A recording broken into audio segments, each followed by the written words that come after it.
Going to share this link real quick on social media.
So this morning I am working on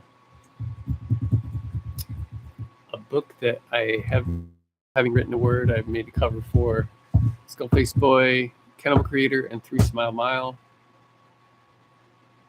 Then I wrote the book. So that's what's happening here.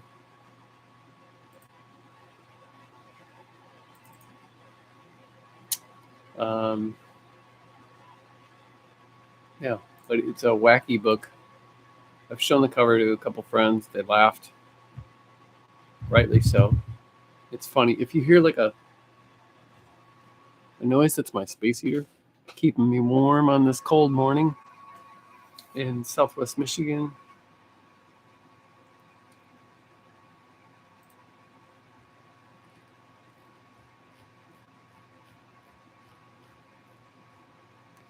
This is one of those projects where it's like, am I really going to write this all the way to the end, or am I going to write half of it and then let it sit for another year or two?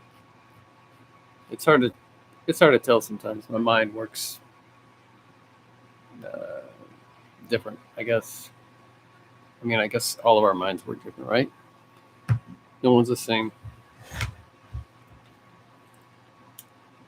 But I'm here if anybody wants to chat, ask questions, talk about what they're writing, talk about what they're reading, whatever, man. It's Sunday morning, just after 9, not too early.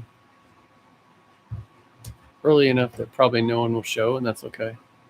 I'll be sitting here doing the same thing I would be doing otherwise, except for I wouldn't be talking to myself. On that note, be right back.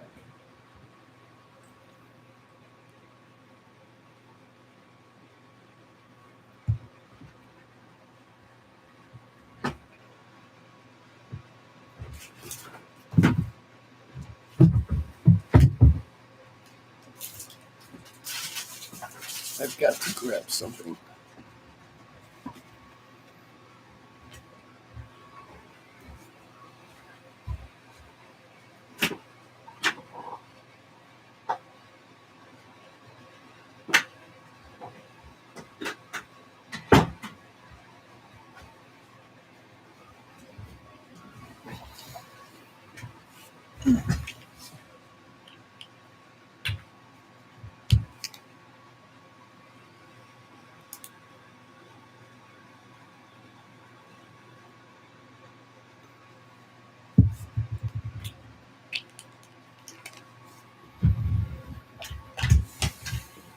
Man, I am reading a killer book right now by Laird Barron called Blood Standard. I'd actually never read Laird before.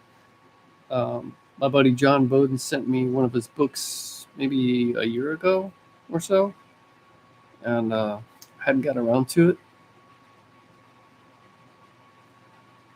Finally did. It's a crime noir type thing. It's really good, man. That dude can write. He is a master at that noir language that it's not easy. And I think what I appreciate about Laird the most is his,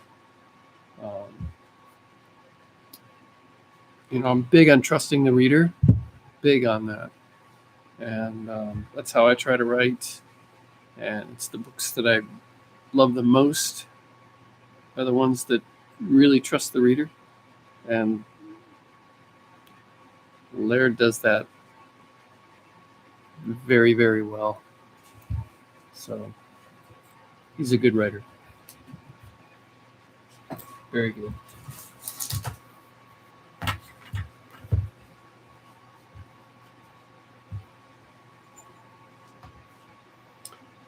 My chapter 6 of this new thing. I've got about 2,200 words in, 2,300 words, which includes a small outline that I wrote up, which I don't normally do, but I needed this particular thing to have a little direction. So I'm using Google Maps, Google Traffic View for picture prompts in locations. It's something I did with Skullface Boy. It was a ton of fun. The whole road trip on Skullface Boy is kind of mapped out. And all of the locations in Skullface Boy are either places I really visited or they are places I found on Google Traffic and pulled ideas from the images that I saw. That was one of the most fun I ever had writing, if not the most fun I had writing. And so I'm doing that a little bit with this book here, and I'm using just real locations to prompt ideas and have the images in my head. For me, I think it helps. So it's like getting out and traveling and getting inspired without leaving my office.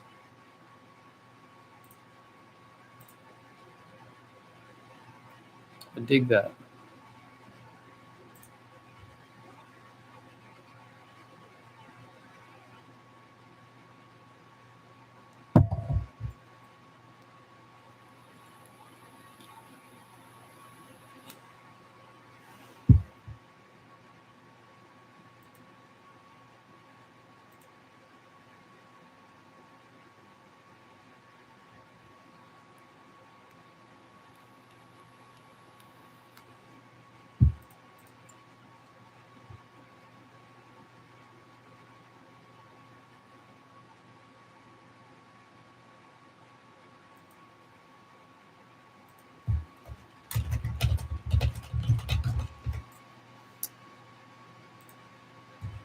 If you do happen to pop in live or not live, write in the comments below or write in the chat what you're working on or what you're reading.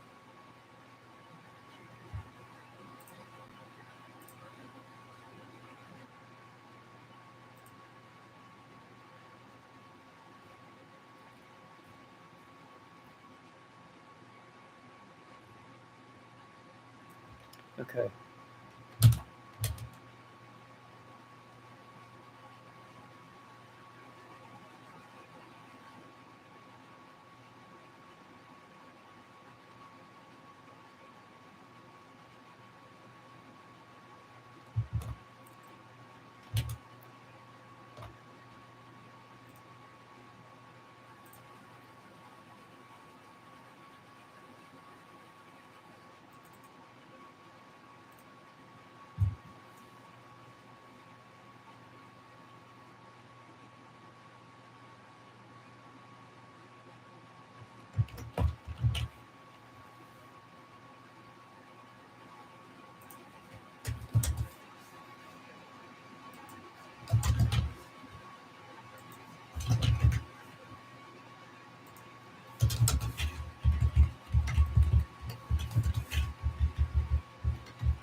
Hey, what's up, Jay?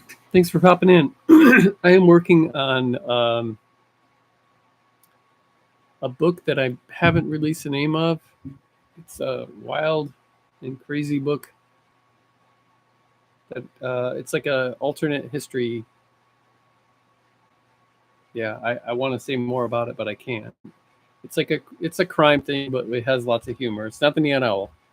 book two, but it's yeah, it's just something that I came up with the idea a couple days ago and did a cover for it, which I've done before. Before I did a cover for Skullface Boy, Cannibal Creator, and 3 Smile Mile without having typed a word, and then I take off and I write the book and put it out, and that's kind of what's happening here.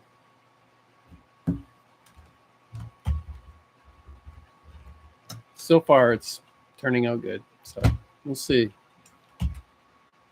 Yeah, I like doing that, kind of using the cover as like a picture prompt to guide me, and so it's a cool thing about being a graphic artist is doing something like that. And I'll probably tweak the cover a little bit, but it's I like, even if I don't tweak it at all, I like how it is. So heck yeah, inspiration from artwork. I've written some short stories just based on photographs too. I'm a big fan of picture prompts, big time. I like that. It's very cool. It's kind of like people watching. Like some people like to go to the coffee shop and write. I don't like to write like that, but sit around, you people watch, you get inspired, and it's kind of like that, sort of, in a small, strange way.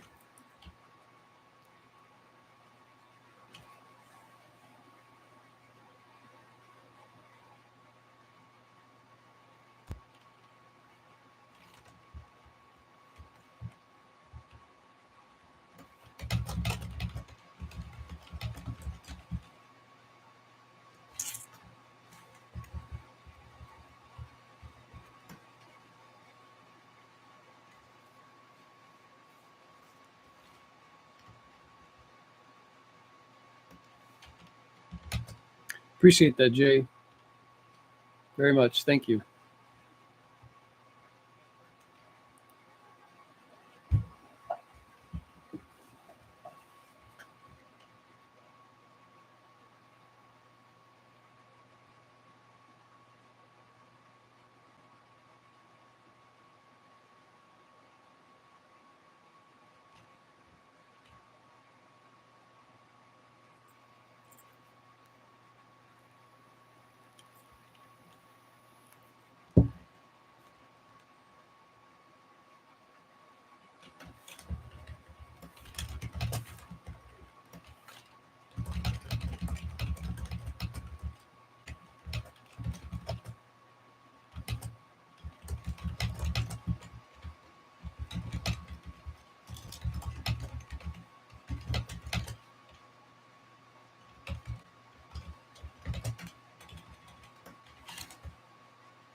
Hey, Jose, I appreciate that very much, man. Thank you. Thank you so much. Your picture looks familiar. I think I've seen some of your reviews on Goodreads, man. Thanks a lot.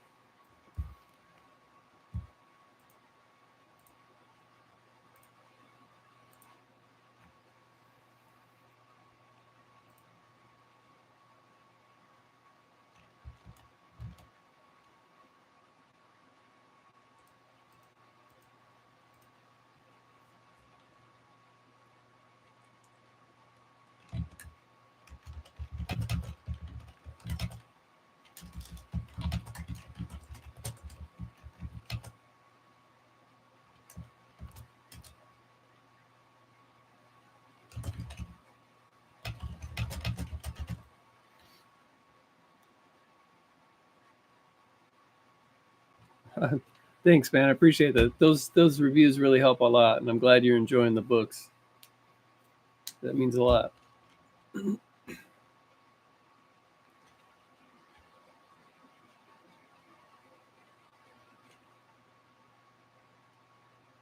Oh, what'd you think of The Painted Bird? That's such a dark and sad book, right?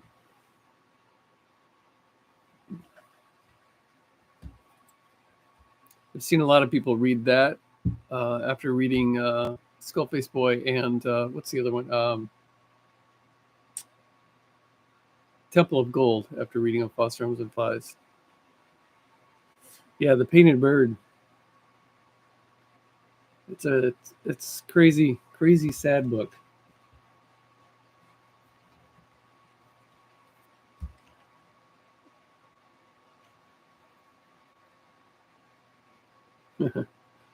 It's cool. My dad turned me onto that book like maybe 30 years ago, something like that.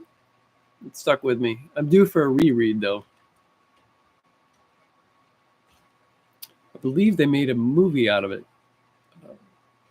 It's not American film. I think it's a foreign film, and I don't remember what country did it. I think it's black and white too, but they made it within the last 5 years, I believe.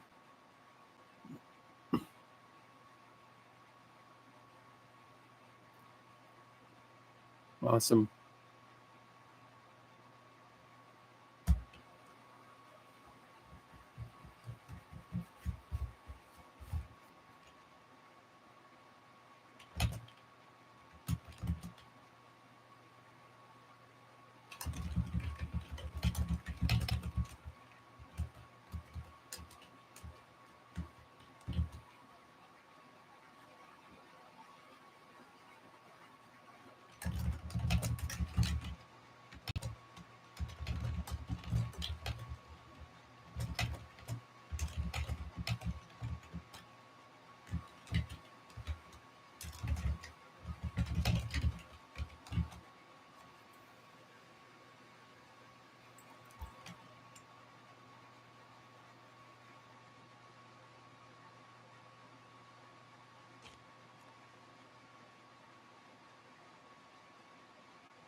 That's a good one. It's deep.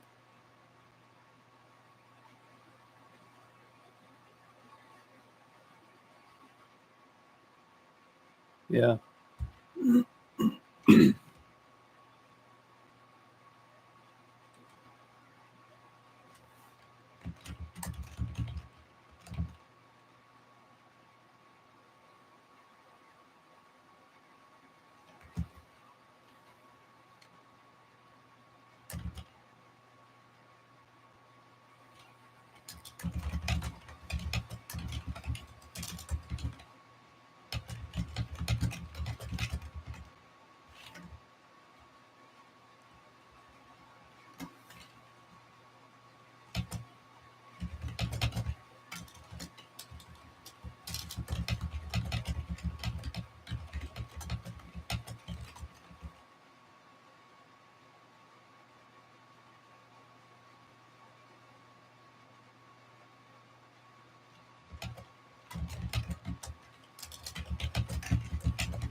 My background, pardon me, my background with music, um, I've just loved it my whole life, man. I started playing guitar at 16, and I've been in several bands, singing and playing guitar.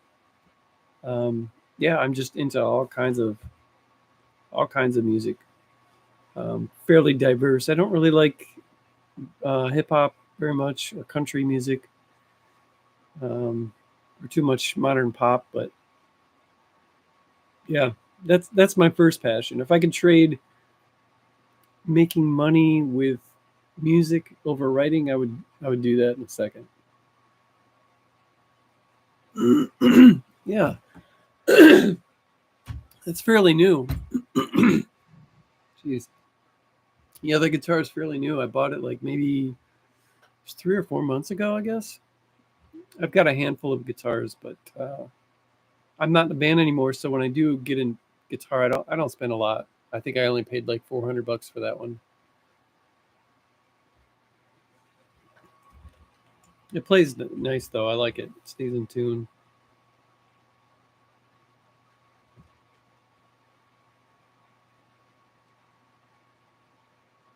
And you toured, nice man. I've never toured. I just played local stuff, basement shows, garage, some bars here and there, trailer music for commercials and stuff like that. Now, wow. So how do you compose all that? Do you write it on the computer? Do you write it with your guitar? Hey, what's up, Steve? Oh yeah, DRI always.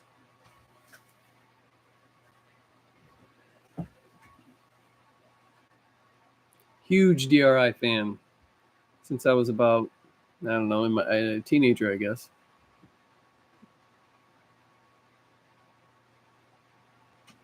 Wow. So what do you use for what programs do you use, Jose, for the when you're writing this stuff?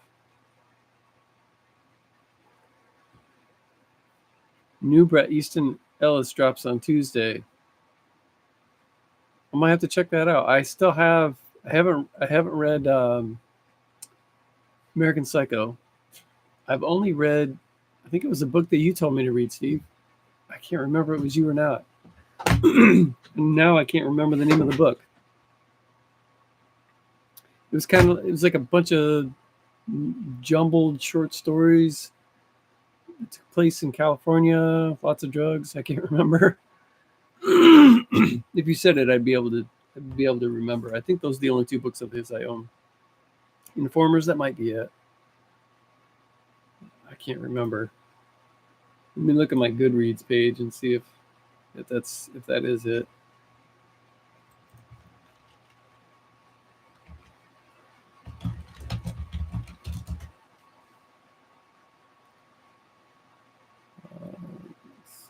Yep, I read the Informers. Logic Pro X is my okay. I use a lot of Sound Toys plugin, lots of samples, libraries, and wow, Jose, I've got a or an analog 4-track, Fostex 4-track that I recorded some stuff on a long time ago, and then I got my dad had bought me a digital 8-track, which I barely used. It was a headache, and then I got really busy with other stuff and just never used it. And then I bought a Mac computer that's like, man, maybe 8 years old, and I started writing some stuff on there. I put a song that I wrote on YouTube. I was gonna write my own soundtrack for the same deep water as you, the little coming of age slice of life book that I wrote, and I wrote one song and recorded it and put it up, and it's on this channel, I think, and I just haven't had time to go back. But I use GarageBand. I really don't know what I'm doing, but I spent a week or two screwing around with it, and just the other day I was actually trying to teach my son how to lay some bass lines and do some keyboard over that and stuff, and showing him what can be done with different tracks. But I'm sure it's just child's play compared to what you're doing. I don't know how to do so much of that, but I wish I did. I love writing music. Yeah, the song that I posted, the soundtrack was going to be a mixture of genres, and the song that I posted is kind of like a, I guess, power pop um, kind of thing. Yeah, I'm happy with it. Joseph William Morgan, who did covers of Crazy Train and Eye of the Tiger fairly recently. Joseph William Morgan.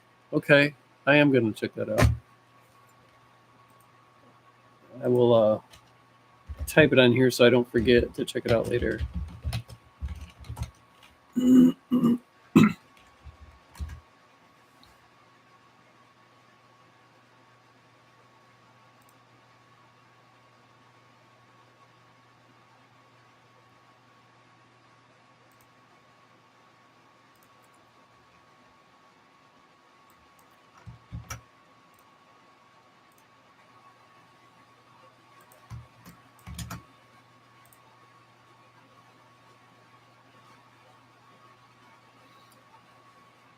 Thanks, man. Yeah, it comes out in what, 12 days. I got a Patreon page. I gave all the patrons free e-copies of it, and some reviews have been coming in from reviewers that I sent it to, and people seem to be liking it. So fingers crossed. I appreciate the pre-order, man. Thank you, Steve. 600 pages. Oh man, is it? Do you know if it's a little bit more linear than the Informers was? I like the Informers. I like the writing style, but um, it was so all over the place. I had a hard time really, really enjoying it.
Spliced with a Dario Argento movie, which which means it could be all over the place and make no sense, huh? I don't know. I'll look into it, but I might read American Psycho first. I did pick up some cool books recently. I've been reading this partly for entertainment, partly for research on the thing that I'm writing right now,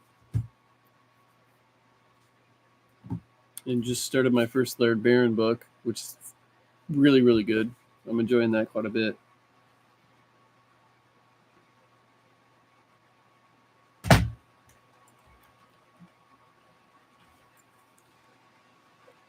Mark tells his work.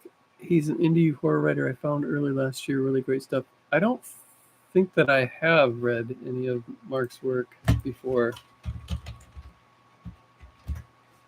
See if I'm familiar with any of the covers. Okay, I do recognize the name, and I do recognize uh, one of these book covers, Nana.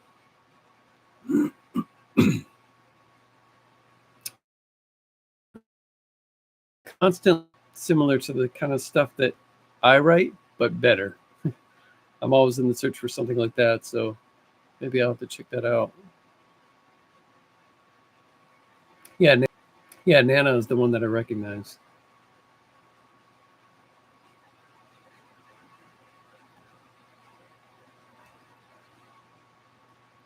see he was interviewed on my buddy Jay and Brad's channel. Maybe I'll have to watch that. Maybe I did already watch it.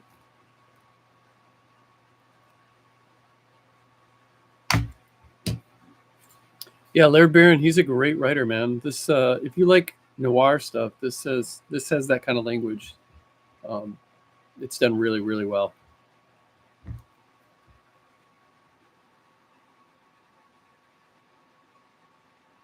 Kind of like Elmore Leonard,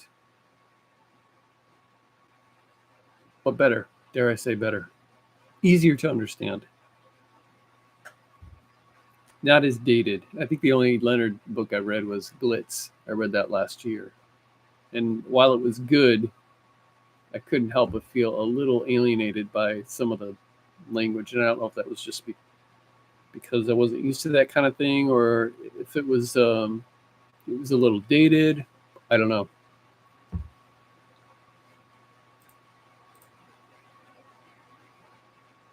But Blood Standard is pretty. It's the first. I think there's three. The first of three, I think, books in the series. Isaiah Coleridge novel. The first one. Hey, what's up, Tom? Thanks for stopping in, man. I'm not going to be as entertaining as Armand, and you can't see what I'm typing.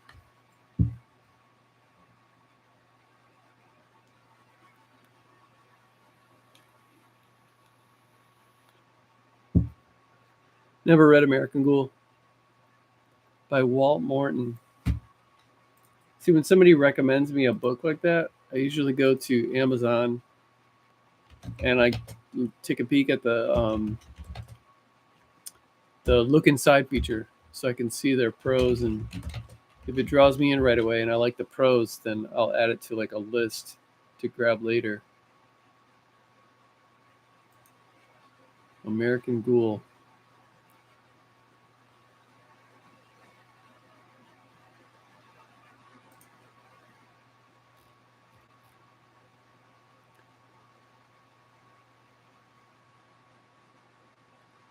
A gloriously macabre tale about the difficulties of being a teenage ghoul in the 1970s. Like a legit ghoul?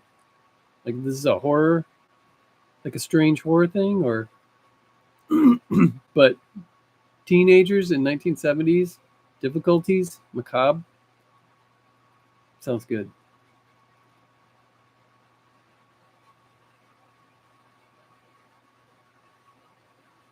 Yeah, I'm going to add this to a list here.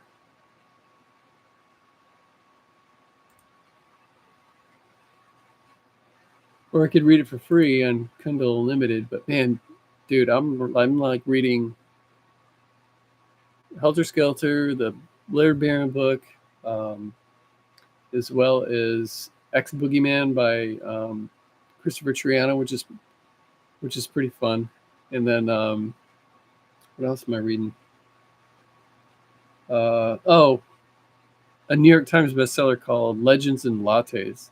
It's like a cozy fantasy where a female orc retires her adventurous savagery days for opening up a coffee shop, and I wanted to see what that was all about. So it's not bad. I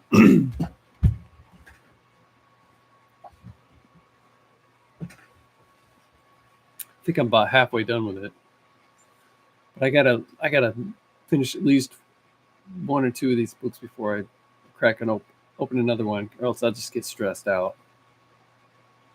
I hate that.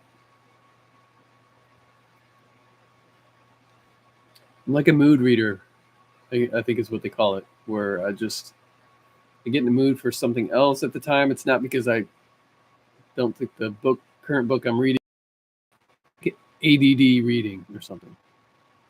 There's something to be said about having to cycle to the bookstore and buy it and cycle home again. Now I got too many unread books on my Kindle. Yes. Yeah, I've got some stuff on there too that is for like I was asked to blurb. So I've been trying to get to that too. Yeah. One of the books I was asked to blurb is fairly long, so I don't know if that's going to happen, but I'm going to give it a shot. I'll try.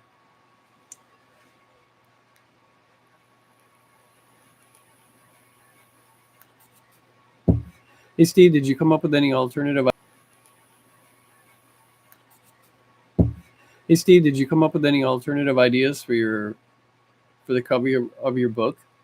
Sorry, I couldn't tackle that. I'm specifics like that are like positions, clothing types. Um, they can be difficult.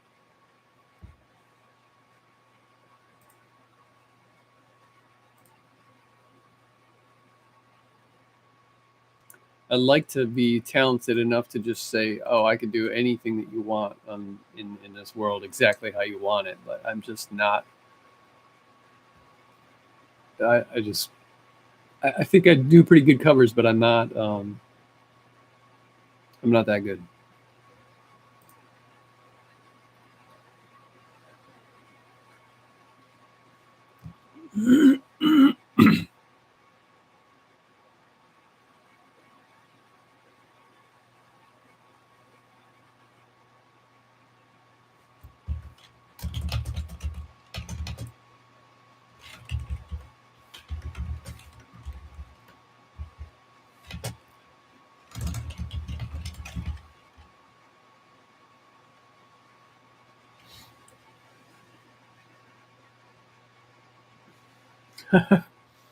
Yeah, I've done a lot of covers for people for books that haven't been written yet. I was just mentioning earlier that I've mentioned this a few times now that the book that I'm writing right now, um, I did the cover for the other day without a word written, and I've done that before. I did that with Skull Face Boy.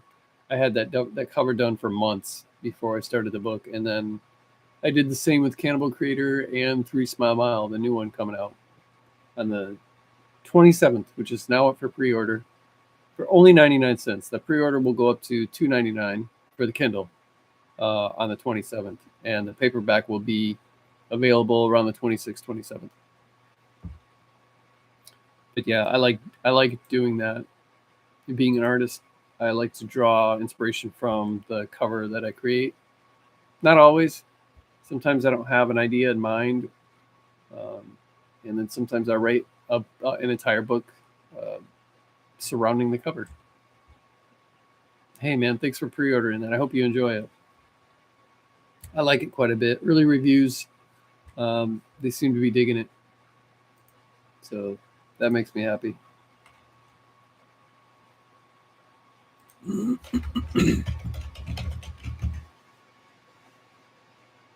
Yeah, yeah. Those covers kind of hold you accountable. It's like, hey man, I paid for this thing. I gotta, I gotta get it done. Last year I did 7 covers in a series for a guy, and not a single book was written yet. So that's a lot of money spent. I think that about 2 or 3 of the books have been written and released since then. But man, that would make me nervous paying for that many covers.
Thanks, Steve. Have fun at the beach, man.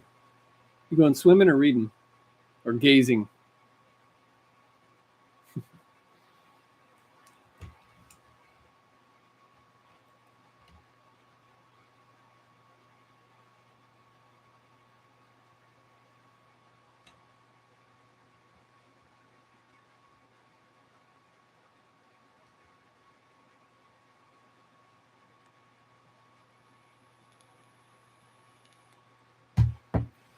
Gazing. All right, have fun.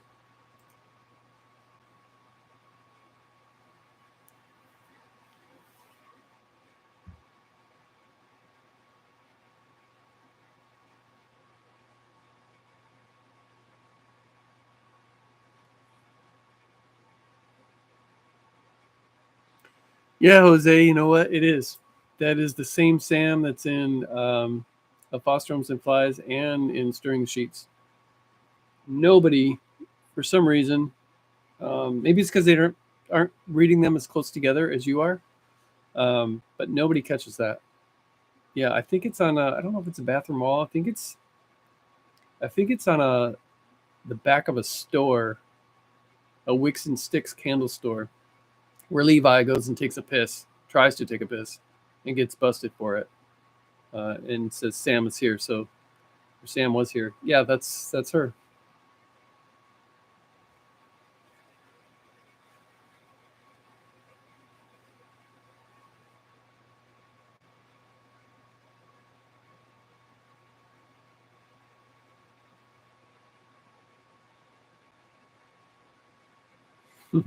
You'd be surprised, man. I forget stuff all the time.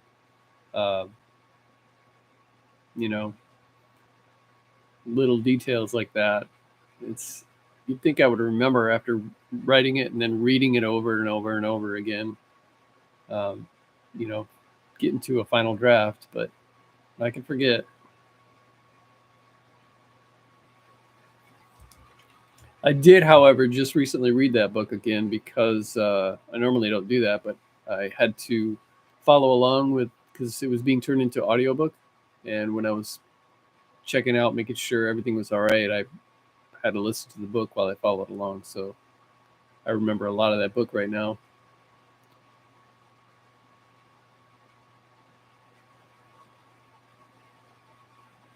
Dude, yes. Back in the day when I was in a band, I could remember the songs, but now that I don't do that and it's just me, I, I was telling you that I was in the recording some stuff with my son the other day and teaching him a little bit about GarageBand, and I was showing him the different tracks on the song that I had recorded and what the thing is capable of, what you can do. Um, and I could not remember how to. It's a basic song that I wrote too, real basic. I could not remember, um, like immediately recall every part. It's embarrassing, but once it's laid out and recorded, I don't play it anymore. Especially if there's different layers that make the song rather than like kind of riff oriented. It's funny.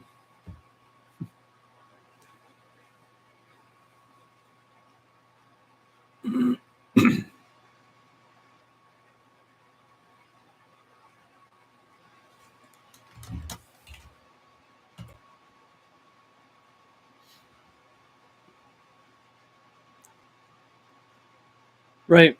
I mean, it's probably because of all the time that you spent learning that song. Guitar, you go back and you play over and over and over again, and then a lot of those songs you do end up forgetting. At least I do.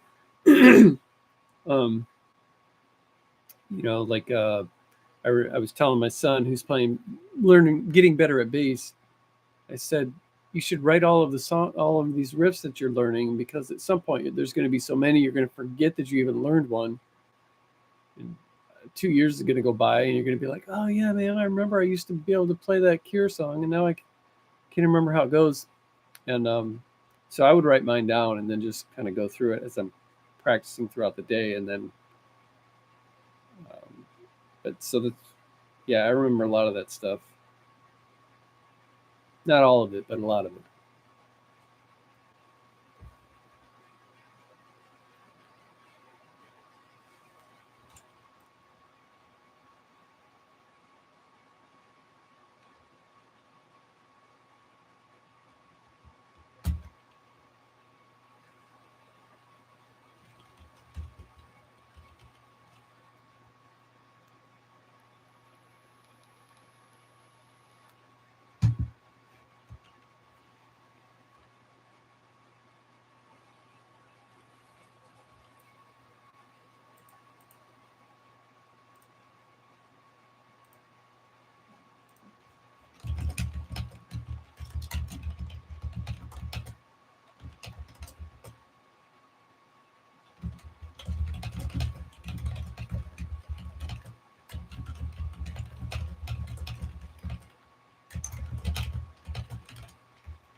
All right, folks, I'm out of here. Thanks for stopping. Thanks for chatting. It's always nice to meet new people or chat with people that I only get to see on the internet. So thanks for that. Hope you have a great day. I'm going to be writing more, reading more, and getting stuff done. Don't procrastinate and tackle your day today. You'll sleep better tonight. Um, Happy Sunday.